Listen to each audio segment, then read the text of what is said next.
అధికారులు మరి నిర్బంధించి మమ్మల్ని అవసరం చేసి కనీసం అక్కడికి ఎంఆర్ఓ ఆఫీస్ పోవటానికి కూడా వెళ్ళలేదు.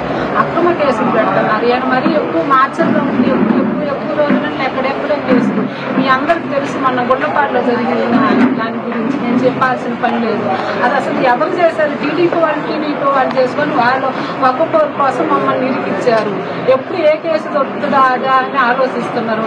జనం మార్చదు అందరికి తెలుసు. మేము వరుసగా 4 సార్లు గెలుచుకుంటూ వచ్చాము. జనం మా పరిస్థితి ఏంటో మేము ఎలాంటి వాళ్ళమో ఈ నియోజకవర్గం వాళ్ళందరికీ తెలుసు. మరి ఇంత అక్రమ కేసులు అట్లా మమ్మల్ని సంవత్సరం నుంచి ఎలా ఇబ్బంది పడుతున్నారో మాకు తెలుసు. మా ఇళ్ళకు మాకు రావడానికి కూడా వీళ్ళకేంటంతా ఇప్పుడు మేము కొత్తగా రాజకీయాల్లోకి ఏం రాలేదు కదా, ఫస్ట్ నుంచి చూస్తున్నాం. సంక్షేమ పథకాలు అమలు చేయడం చేతగాక కేసులు పెడుతున్నారు. అక్రమం మరి మా నియోజకవర్గంలో కార్యకర్తల మీద, మా ఇంటికి వచ్చిన కార్యకర్తల మీద కూడా కేసులు పెడుతున్నారు. మీడియా మాట్లాడినా ఏది మాట్లాడినా అవి కేసులు. మరి పోలీసులు కొట్టడం మామూలు కొట్టడం లేదు. మామూలుగా షాపులు దౌర్జన్యాలు చెబుతాం. మా షాపులకి తాళాలు వేయటం. మరి ఇంత దౌర్జన్యం ఇంత ప్రభుత్వం మేము ఎక్కడా చూడలేం. మీరందరూ ఆలోచించండి. మేము చేసినప్పుడు ఇన్ని అరాచకాలు ఏమైనా జరిగాయా? ఎక్కడ గొడవ జరిగితే ఆ ఊరికి సంబంధించినవి చేసుకున్నారు. కానీ ఎవరో తెలుగుదేశం చంపుకొని మా భర్త పేర్లు పెట్టడం ఏంటి?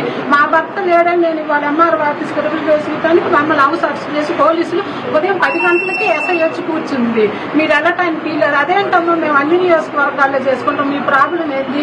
మా నాయకుడు చెప్పిండు మాది మేము చెయ్యాలి కదా, మేమేం గొడవలు చేయము, మేము 5 వెళ్ళి ఇచ్చేస్తాం, మీ ప్రాబ్లం ఏంటంటే కాదు మాకు ఒప్పుకోవట్లేదు. పైనుంచి ఫోన్లు వచ్చిన ఫోన్లు అంటే ఏంటి? ఇప్పుడు లేదా ఇప్పుడు ప్రతిపక్షంలో ఉన్న అంతకుముందు వాళ్ళు ఏం చేసుకోలేదా? వాళ్ళ ప్రోగ్రాంలు ఏం పెట్టలేదు. ఇంత అన్యాయం మేము ఎక్కడా చూడలేదు.